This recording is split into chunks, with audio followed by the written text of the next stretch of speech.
Nama saya Reza Ditya Kurniawan dengan NIM di UPI adalah 2008160 dan di UNES adalah 12101222041. Nah, di sini saya akan menjelaskan atau mempresentasikan tentang proposal saya yang berjudul Dampak Pandemi COVID-19 terhadap tingkat kemiskinan di Kota Cirebon.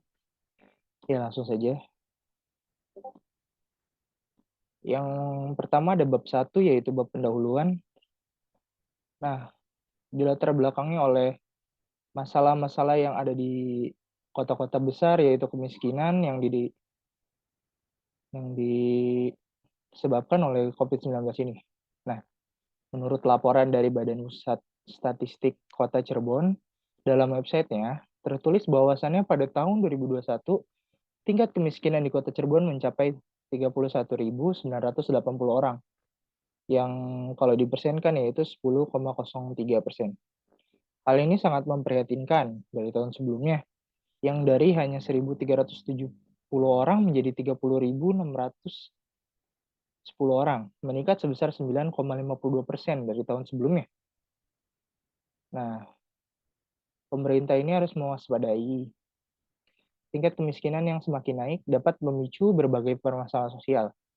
Permasalahan kemiskinan juga bisa berhubungan dengan tingkat kriminalitas yang ada di Kota Cirebon ini sendiri, seperti perampokan dan pencurian. Semakin meningkatnya kemiskinan yang ada di Kota Cirebon ini, semakin meningkat juga tingkat kriminalitasnya. Nah, tindakan kriminalitas ini didasari oleh tidak adanya pemasukan bagi suatu keluarga yang memaksakan untuk melakukan tindak kriminal. Nah, tingkat kemiskinan yang semakin meningkat ini juga tidak terlepas dari pandemi COVID-19 yang kita alami ya, yang mengakibatkan kemiskinan. Nah, sehingga terjadi pergeseran terhadap sejumlah indikator warga miskin yang sebelumnya dilihat dari rumahnya. Namun sejak pandemi COVID-19 ini, banyak sekali orang yang ter-PHK atau diberhentikan dari pekerjaannya, sehingga memiliki rumah yang layak, namun kebutuhan sehari-harinya tidak dapat mencukupi. Di sini pemerintah memiliki peran yang sangat penting dalam pengentasan kemiskinan dan juga mempercepat pembangunan ekonomi di kota-kota yang terdampak kemiskinan. Ya, salah satunya Kota Cirebon. Upaya pengentasan kemiskinan dan pembangunan ekonomi ini ditandai dengan berubahnya pertumbuhan ekonomi yang berfokus pada pemberdayaan masyarakat. Nah, maka dari itu bentuk usaha pemerintah ini dapat diharapkan bisa dimaksimalkan dengan cara membuat masyarakat bisa mandiri di lingkungannya dan memiliki kemampuan untuk bisa survive dalam menghadapi perubahan di masa mendatang. Nah, rumusan masalah di proposal kali ini adalah yang pertama, upaya apa sih yang dilakukan pemerintah untuk menangani atau mengentaskan permasalahan sosial? Nah, yang kedua, upaya apa yang dilakukan pemerintah untuk mempercepat pembangunan ekonomi? Nah, selanjutnya ada tujuan. Tujuan dari proposal ini adalah untuk mengetahui upaya yang dilakukan pemerintah untuk menangani atau mengentaskan permasalahan sosial nih yang ada di Cirebon. Yang kedua, untuk mengetahui upaya apa yang dilakukan pemerintah untuk mempercepat pembangunan ekonomi di Kota Cirebon. Nah, selanjutnya ada manfaat.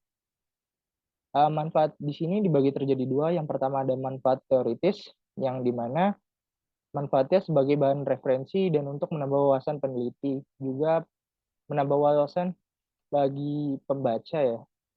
Yang kedua ada manfaat praktis sebagai berikut. Yang pertama, agar masyarakat aware atau ya hati-hati ya atau melek lah terhadap kasus ini, kasus kemiskinan yang terjadi di Kota Cirebon ini. Yang kedua, agar masyarakat lebih peduli dengan sesamanya yang sedang dilanda kemiskinan. Selanjutnya ada kajian teori. Dalam kajian teori ini terdapat dua subbab, yaitu pertama pandemi COVID dan yang kedua kemiskinan. Nah, pandemi COVID ini merupakan penyebaran penyakit yang digolongkan paling tinggi tingkat penyebarannya.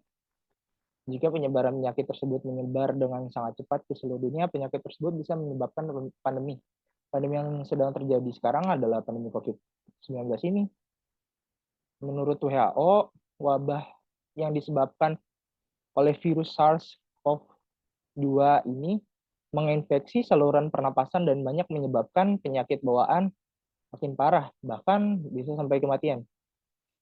Tidak hanya mengganggu kesehatan saja, tetapi pandemi COVID ini juga menyerang bidang ekonomi. Contohnya saja banyak orang yang kehilangan pekerjaannya saat pandemi atau di PHK. Nah, yang kedua ada kemiskinan. Kemiskinan ini sendiri merupakan ketidakmampuan ekonomi seseorang untuk memenuhi kebutuhan hidupnya. Hal ini ditandai dengan rendahnya kemampuan ekonomi seseorang untuk memenuhi kebutuhan pokoknya, baik itu kebutuhan sandang, pangan, dan papan. Masyarakat yang tidak bisa memenuhi kebutuhannya akan digolongkan ke dalam masyarakat miskin, yang dimana kemampuan pendapatannya tidak dapat mencukupi kebutuhan pokoknya, atau memiliki pendapatan yang rendah. Jika di dalam suatu negara lebih banyak atau tingkat kemiskinan yang ada di negara tersebut lebih tinggi, maka negara tersebut akan digolongkan ke dalam negara yang berkembang. Kemiskinan ini sendiri dapat disebabkan oleh dua kondisi. Yang pertama secara alamiah dan buatan. Nah, secara alamiah ini berarti kemiskinan yang disebabkan karena turun-temurun dari orang tuanya atau juga sumber daya yang ada di daerah tersebut sangat terbatas. Sedangkan secara buatan berarti kemiskinan yang disebabkan oleh ketidakmampuan lembaga di daerah tersebut tidak bisa membuat masyarakatnya bisa untuk berkembang. Nah, selanjutnya ada bab 3 nih, metode penelitian. Yang pertama ada jenis penelitian. Dalam penelitian ini, penelitian menggunakan metode penelitian kualitatif dengan pendekatan deskriptif.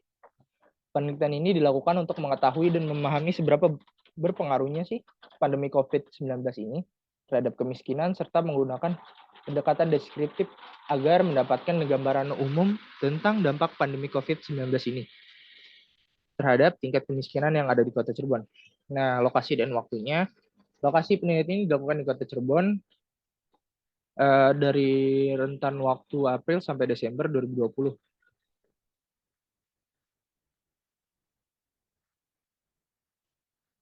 Maksud saya 2022 ya, misalnya. Teknik pengumpulan datanya yaitu yang pertama ada observasi. Observasi merupakan pengamatan langsung yang dilakukan secara sengaja untuk mengetahui keadaan secara langsung. Dalam penelitian ini dilakukan observasi langsung pada masyarakat di Cirebon guna mendapatkan informasi yang mendalam. Nah, yang kedua wawancara. Wawancara merupakan bentuk komunikasi atau percakapan yang bertujuan untuk menggali dan mendapatkan informasi secara lisan dari antara peneliti dan informan agar mendapatkan apa yang diinginkan tercapai dalam sebuah penelitian. Yang selanjutnya ada dokumentasi. Dokumentasi merupakan sebuah cara yang dilakukan peneliti untuk memperoleh bukti-bukti yang akurat dari pencatatan sumber-sumber informasi yang telah diperoleh, baik itu berupa tulisan, buku, wasiat, undang-undang, dan lain sebagainya. Analisis data. Analisis data merupakan teknik mengolah data dari penelitian yang tujuannya untuk mendapatkan suatu kesimpulan.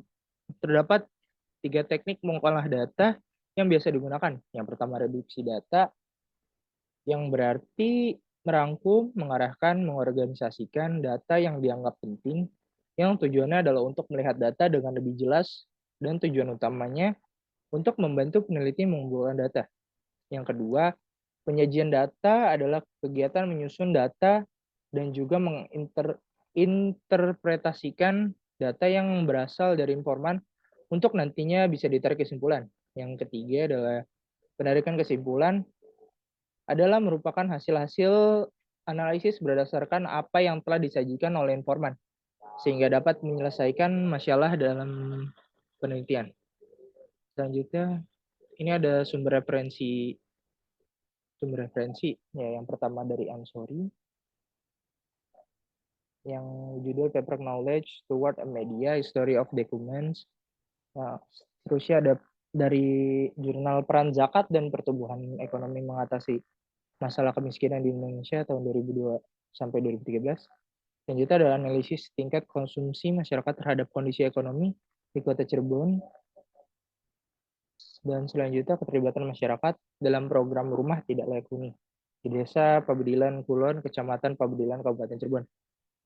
Nah, selanjutnya oleh Patricia. Ya, sekian. Terima kasih. Wassalamualaikum warahmatullahi wabarakatuh.